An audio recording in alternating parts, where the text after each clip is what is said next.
Today I wanted to show you how we could bring an image from Google onto VCarve Pro so we could use some of the features that we have with that program. So first we'd like to try to find our image, and I've kind of pre-looked, but I'd like to do something with the badgers, and I kind of like this image right here. So when I find it, what I'm going to do is right click on the image and then copy image. Once I have the image copied, I can minimize this and open up VCarve Pro. Because we're going to be starting from scratch, we're going to start with create a new file,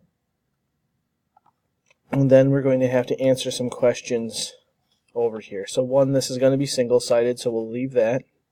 The job size, this is going to be the size that your pen holder block would be. We're going to start off with a width of 5 and a height of 5.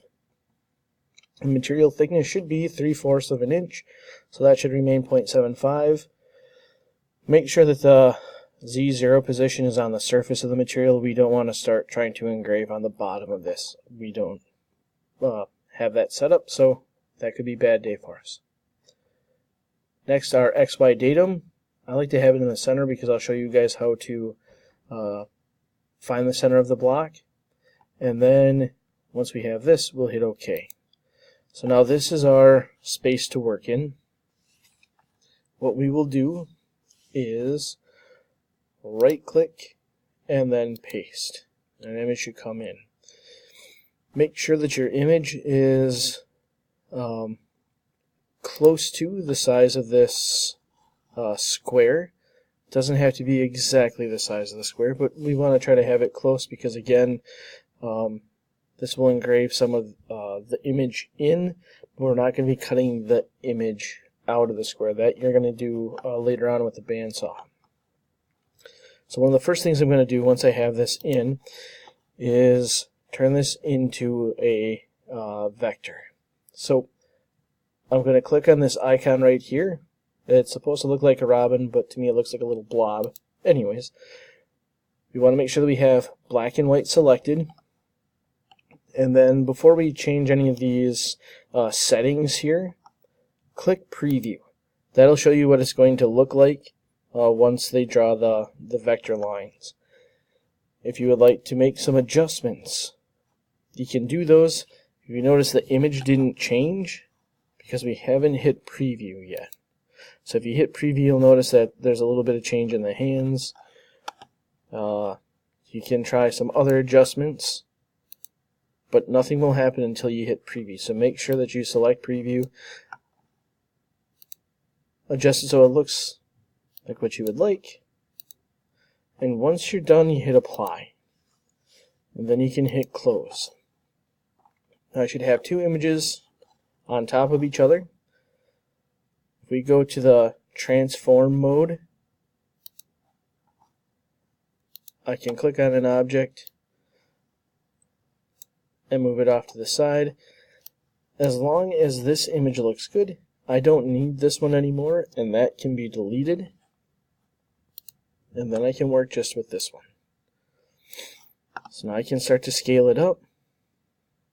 I'm not really going to rotate it. I'm just going to adjust so it fits onto my paper or onto my block here.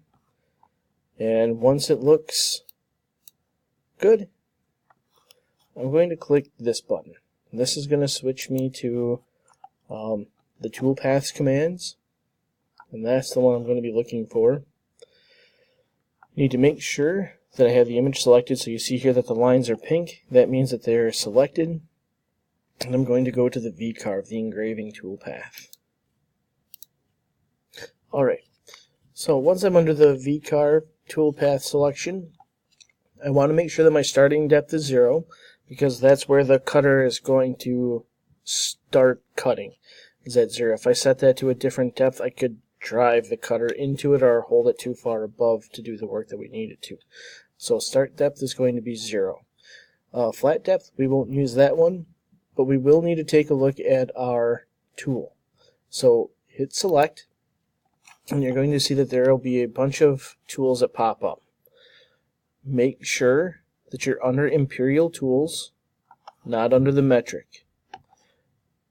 What you'll use for this is going to be a V-bit, so if you want to just minimize the other ones so you can focus on what we have here, that would be a wise idea.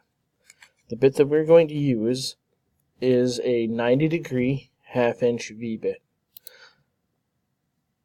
So if you do not have this tool, you're going to have to create it. To create a tool here, you're going to select one that's close to it. So I have this one, I'll just use that. If there's not one that's half on your screen, click on one of these other ones and hit copy. You see I have two tools here. The one that I want to change, okay, is I'm going to have highlighted. So this is the one I'm going to change. This is the one that's selected. Here's the information for this tool.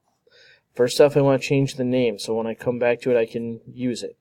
Because this is a 90-degree half-inch V-bit, I'm going to leave this name the same. Tool type is also going to remain the same. For the diameter, I'm going to change that to whatever it is. So if I use the 1/4 inch for my copy, this needs a change to 0.5. Right? Angle is also going to be 90 past depth.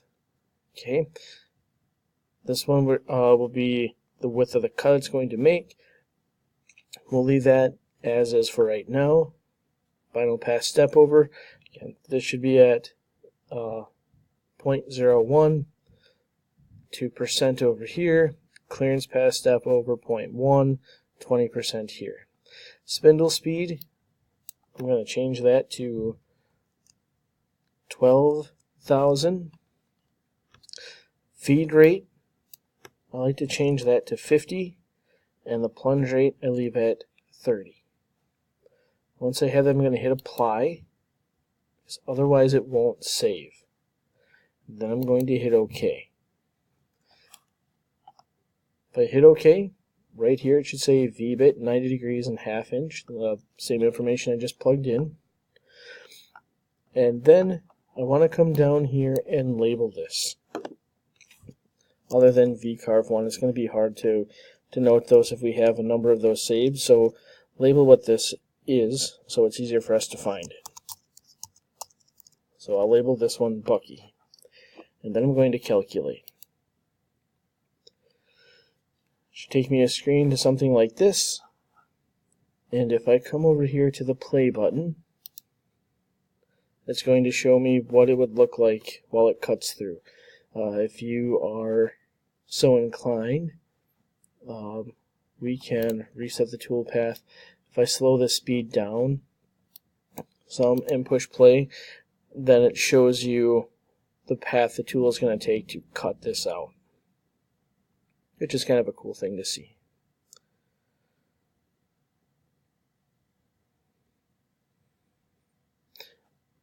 Once we've seen that it's going to do what we want, I'm going to hit close, and then I'm going to come over here and save the tool path.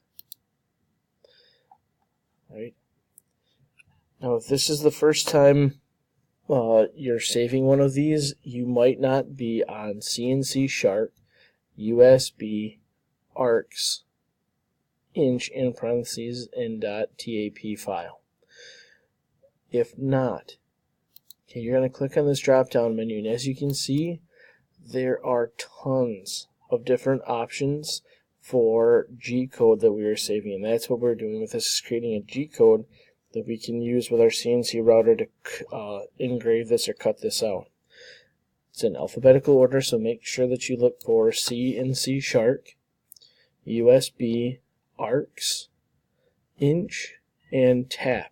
Okay, so you can see there's a lot of different CNC Sharp items here, but this is the one that we need for what we are doing.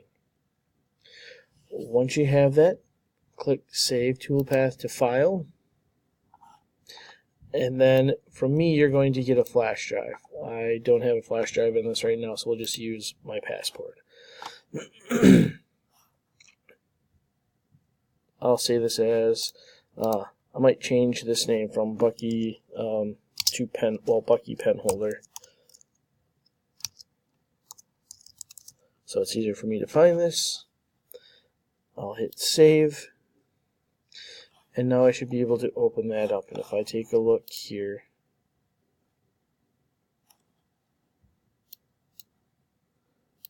under my passport, and it should be towards the end.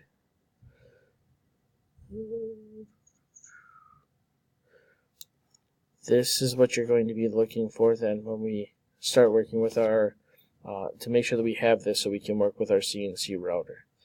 From here I could plug my passport into the CNC router and then run that part. Okay, but this is going to be the setup that we're going to use to take to our CNC router so that we can engrave a piece.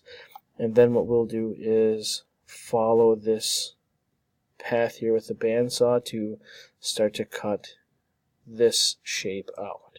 Okay, this is our game plan for the day, and once we have that finished, come to me and we can start working on getting our piece cut out. Thanks, guys.